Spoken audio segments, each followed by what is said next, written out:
Blake joins me. Robbie, finally a home win. How good does that feel? And a clean sheet to boot. Yeah, finally, yeah. It's been a long time coming, and to be fair, if you're going to do it, you're going to do it against, in my opinion, a team that's probably going to be in the top 3 or 4 this season come the end.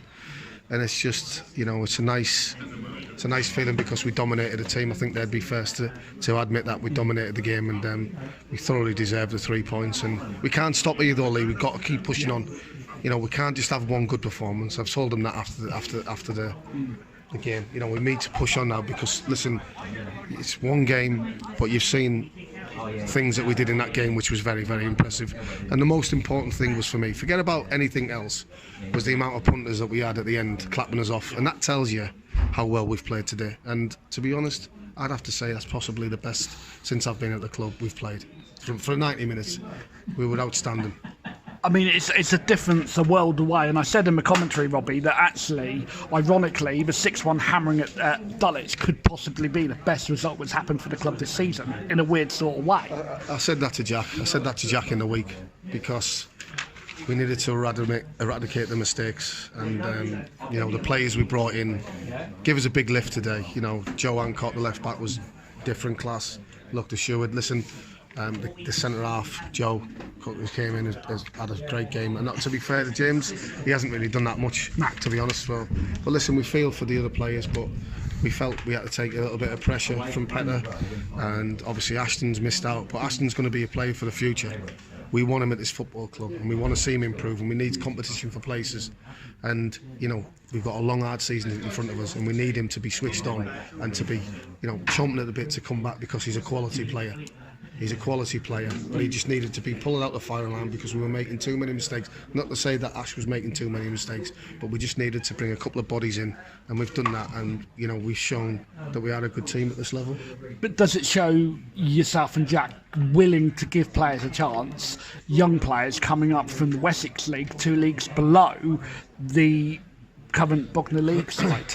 Yeah, absolutely, and we're all for that still. But what we do need to do is bring some leadership in certain areas of our team, and I think Joe Cook especially give us that. At the back, he looks so assured at the back, and it was really disappointing as well to leave Ben out. But we for a 17-year-old kid, which is great as he is, he can't play every game, and he needs to be dipped in and dipped out at certain times. And he's a great kid, and he'll understand that. And I think he does understand that. But we just needed to bring these players in to make us such a more stronger team at this moment in time. And I think you've seen today that we were so much more stronger, out of possession, in possession, and we just looked commanding in both boxes. And like I said to you, listen, I'm not getting carried away. I've done that too many times recently, and they're a standard bearer for our league. I don't care what anyone says. So it's a nice start for us. We know it's a long season still. There's plenty of points to play for, and we must go again, and we must stay on the front foot against Leatherhead on Tuesday. And then if we can get 6 points within 4 days, it's a massive lift for, not just for the team but for everybody connected. I'll come on to the Leatherhead game in a minute. I want to talk about the goals first of all. Tommy Lee, talk me through his goal, because that really did set the rocks onto a good foundation. Yeah, it was quite strange because it was possibly one of the hardest chances we had in the half, to be honest.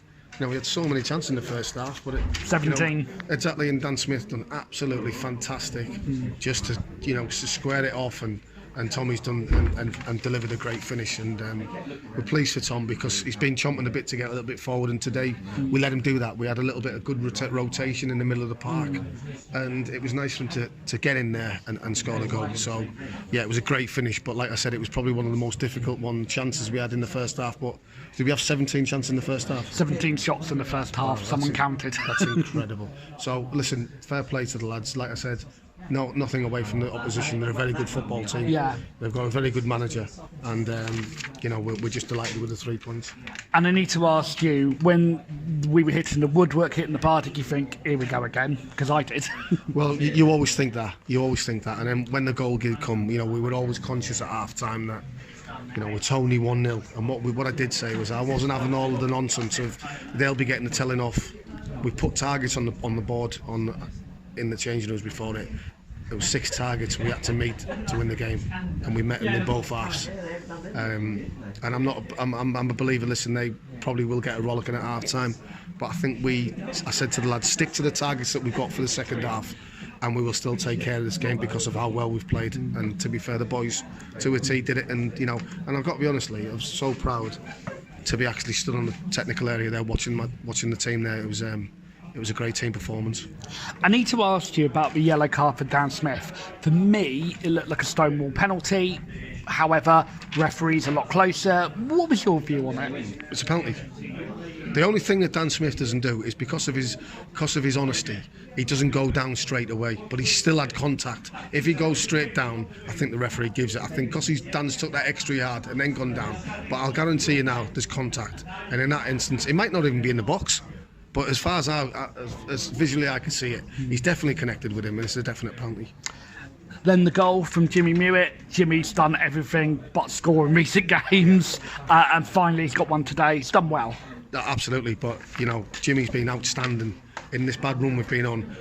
He's been outstanding, and he's kept on going, and his endeavour gets him a goal, and it's a great finish. But I must admit, Smudger chases a lost ball for 40 yards. I think he does a little bit of great skill, nutmegs the defender at the same time, picks a great ball out, and it's a great finish.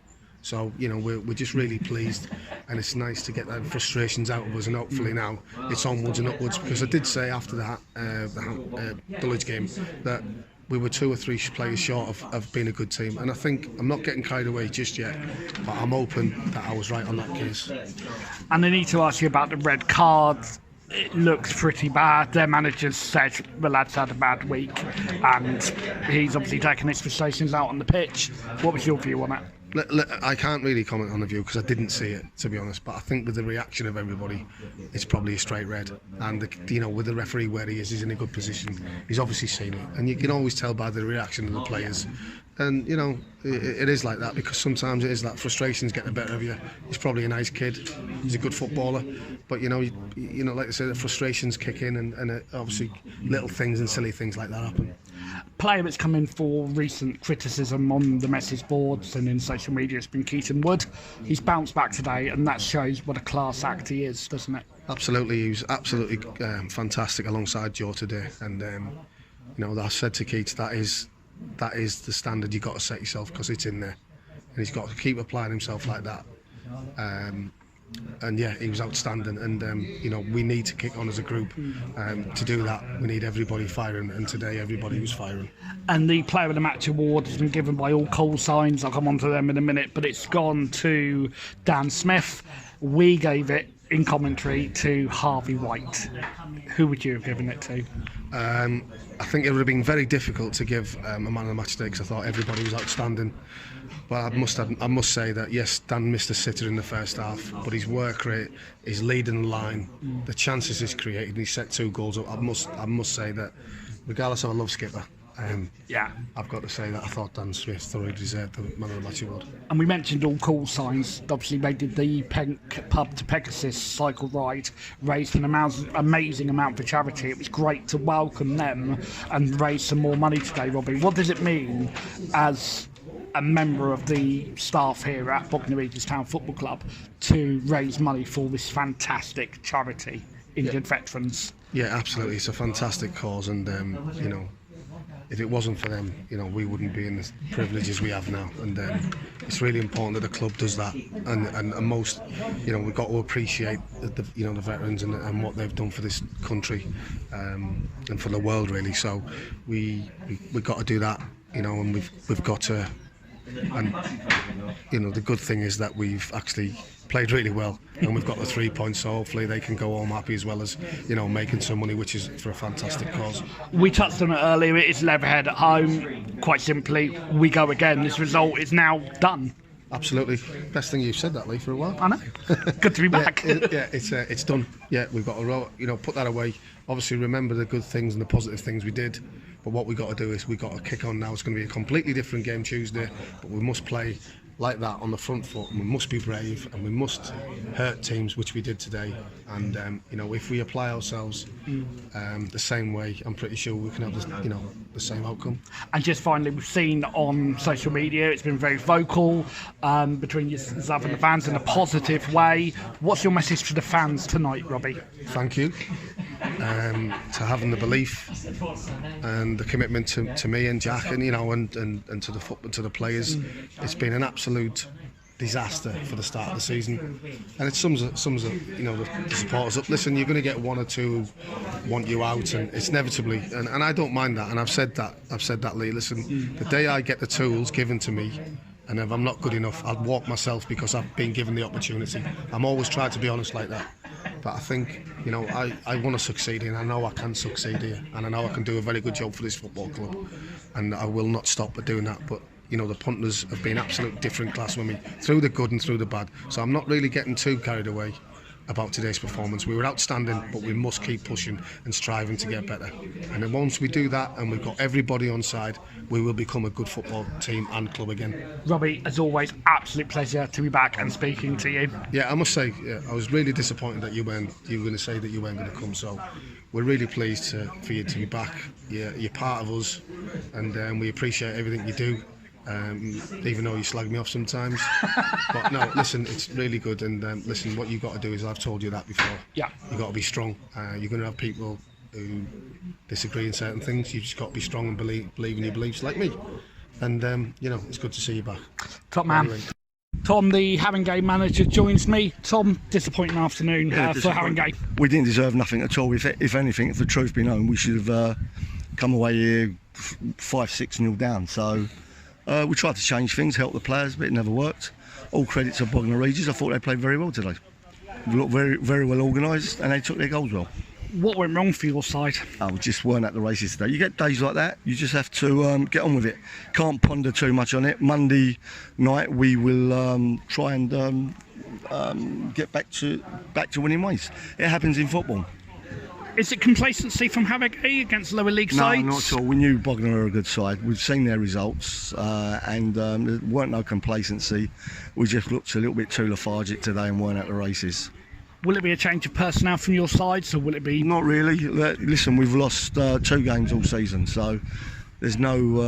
We had a few out today, but that's no excuses. We got big enough and strong enough squad. We shouldn't have played as bad as we did. So. Was it a risk to play Valerie? He obviously didn't seem himself today, and was limping throughout the game. He wasn't injured from before the game, so he got injured. He slipped. He got injured, and that's the way it goes. What was your view on the red card? Definitely deserved red card. Definitely deserved a red card.